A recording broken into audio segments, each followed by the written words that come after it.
It's happening somewhere in America right now. A phone slips from someone's hand. A father suddenly can't finish a sentence. A woman standing in her kitchen feels a crushing pain spread across her chest. None of them woke up expecting today to become the day that changed everything. Medical emergencies don't make appointments. They don't wait until you're closer to a hospital. They don't care how healthy you think you are or what plans you had for tomorrow. They simply happen. And when they do, almost all of us believe the same thing. Call 911, wait for the ambulance, get to the hospital. Everything else is in the hands of the doctors. It sounds comforting. It isn't the whole story. Because before a doctor ever sees you, before a hospital bed is prepared, your chances are already being shaped by a decision you made years ago without even realizing it. The place you call home. Most Americans spend months comparing schools, crime rates, house prices, and job opportunities before moving somewhere new. Almost nobody asks a much darker question. If the worst day of my life happens here, how good are my chances? We wanted to know the answer, so we went to the evidence, not opinions, not hospital advertisements, but public healthcare research, national performance scorecards, trauma system studies, and rural healthcare analyses across all 50 states. We expected small differences. Maybe one state had slightly faster ambulances. Instead, the deeper we looked, the more uncomfortable the picture became. Because where you live doesn't just influence how quickly help arrives. It influences whether specialized trauma care is even within reach. Whether the nearest hospital can actually treat the emergency you're having, or whether you'll be stabilized and sent somewhere else while the clock keeps moving. And sometimes that difference is measured in minutes, the kind of minutes emergency physicians never stop talking about. Because in emergency medicine, time isn't simply important. Time becomes tissue. Time becomes brain cells. Time becomes heart muscle. Time becomes survival. Most people think surviving an emergency depends on finding a great doctor. The data tells a different story. Long before any doctor has a chance to save your life, the system has already made its first decision. That's where this investigation begins. Ask someone what determines whether they survive a medical emergency, and you'll probably hear the same three answers. A good doctor, good insurance, or pure luck. After looking through the data, one thing became impossible to ignore. Every one of those factors comes after the emergency has already begun. Emergency medicine starts the moment your body begins to fail. The moment a clot blocks an artery in your brain. From that second onward, every minute matters. Not because doctors say so, but because biology does.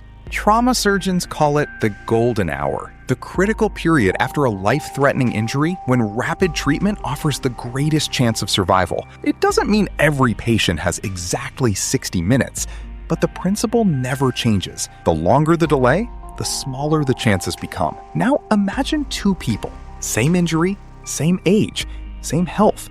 The only difference, one collapses outside a major city, the other in a rural county hundreds of miles away. One ambulance arrives in minutes and takes its patients straight to a level 1 trauma center, where surgeons and specialists are on standby around the clock. The other reaches the closest emergency department, only to discover it isn't equipped to treat an injury that severe.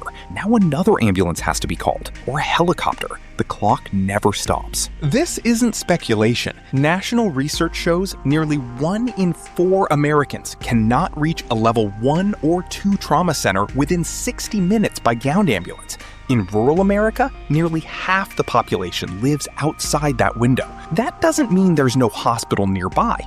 It means the hospital most capable of saving your life may simply be too far away. Trauma is only part of the story. A heart attack follows its own clock.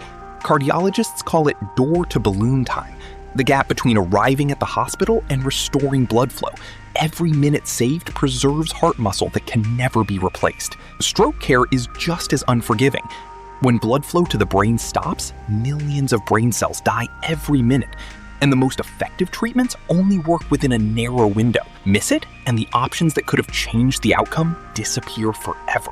This is why emergency physicians don't just ask what happened. They ask, when did it happen? Which raises an uncomfortable question. If reaching the right care quickly makes such a profound difference, why doesn't everyone have the same access to it? We assumed the answer would be insurance, income, or population. But as we compared every state, one factor kept quietly influencing almost everything else. It wasn't money. It wasn't hospital quality. It was the ambulance. Because before any surgeon can operate, before any life can be saved, someone has to get you there. When most people picture an ambulance, they imagine flashing lights and a race against time. What they don't see is everything that happens before those lights ever appear. A dispatcher searching for the closest available crew, which might already be 20 or 40 miles away. In some parts of America, there simply aren't enough ambulances to meet the demand, and every mile the ambulance has to travel is another mile the patient spends without care. A nationwide study presented at the American College of Surgeons found that emergency medical services in rural America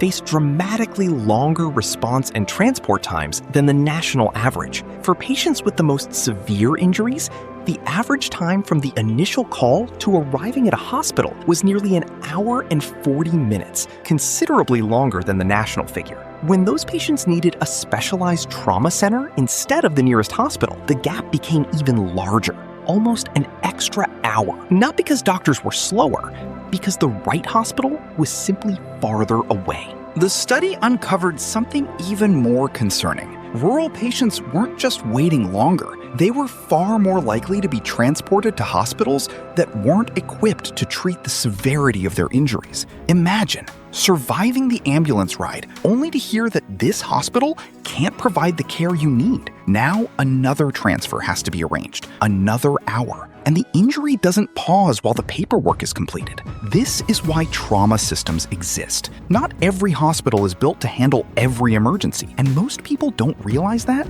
until it's too late. At the top of that system are level 1 trauma centers, hospitals built for the worst days imaginable, with trauma surgeons, neurosurgeons, and operating rooms available around the clock.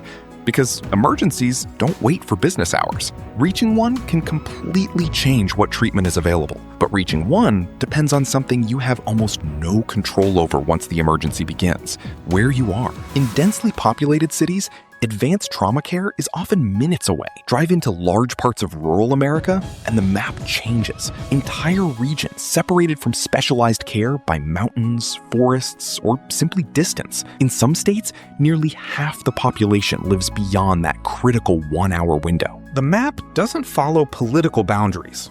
It follows population density. Specialized trauma centers require surgeons, equipment, and resources that simply aren't sustainable everywhere, which raises a harder question. What happens to communities where those hospitals disappear altogether? Because as we kept investigating, we discovered that for hundreds of communities, the problem isn't getting to the right hospital. It's that the hospital isn't there anymore. The states at the top of our research didn't get there by spending the most money or by having the biggest hospitals. They built systems where emergency care is easier to reach, and the distance between a patient and life-saving treatment is shorter. When we compared national healthcare scorecards alongside public surveys measuring access, quality, and patient experience, a familiar group of states consistently rose to the top. One state stood above the rest, Iowa. It isn't home to America's largest hospitals or biggest headlines. Yet across recent national surveys, Iowa earned the highest overall rating from its own residents for healthcare access, quality, and affordability. For emergencies, that matters. Confidence in a system isn't built on advertising. It's built on whether people can actually reach care when they need it. Close behind was Massachusetts, and if one state impressed us more than any other, it was this one. Unlike Iowa, Massachusetts wasn't just strong in a single report. It appeared near the very top across almost every major data set we examined. Access, hospital quality, outcomes, emergency infrastructure, again and again. The rest of the top 5? Rhode Island, Virginia, and Washington, D.C. Different strengths, remarkably similar results, dense hospital networks, and stronger access to specialists. Then we compared those maps with the states at the bottom. The contrast was impossible to ignore. Where the top systems showed dense networks of hospitals and trauma centers, the lowest ranked systems showed longer distances, larger rural populations, and hospitals under increasing financial pressure. Communities separated from emergency care by geography itself. This was never really a story about the best hospitals or the worst ones. It was a story about distance. Distance quietly decides how long the ambulance drives, whether a helicopter is needed, whether you reach the right hospital the first time, or after another transfer. But before you pack your bags and decide to move, there's one final piece of this story, and it's the most important one. Because after everything we've uncovered, there's still one question these rankings cannot answer. Would you survive?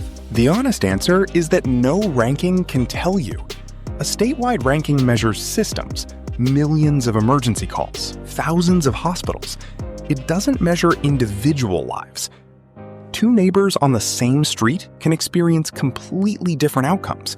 How quickly symptoms are recognized matters. Whether someone calls 911 immediately matters. Which hospital you're taken to, your age, your underlying health, every emergency is different.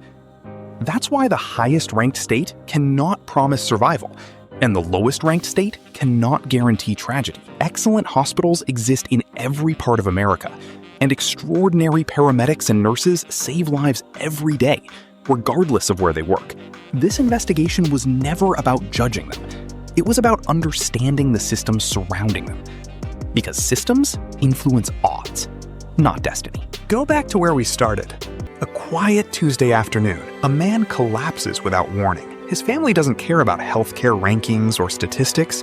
They care about one thing, that help arrives in time. The truth is, the next medical emergency won't announce itself.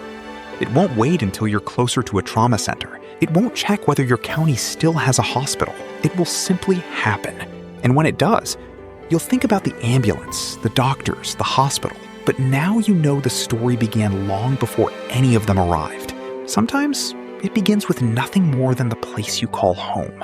And that's the hidden divide in American healthcare. If this video changed how you think about something as simple as where you live, that's what this channel is for. The health divide exists because most people never get to see the data behind the systems that are supposed to protect them until the day they need it.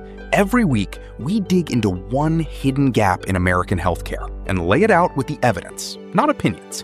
If you want to know where your state actually stands, not just for emergencies, but for everything from insurance to hospital access, that's exactly what we're breaking down next. Subscribe now, because the next divide we uncover might be closer to home than you think.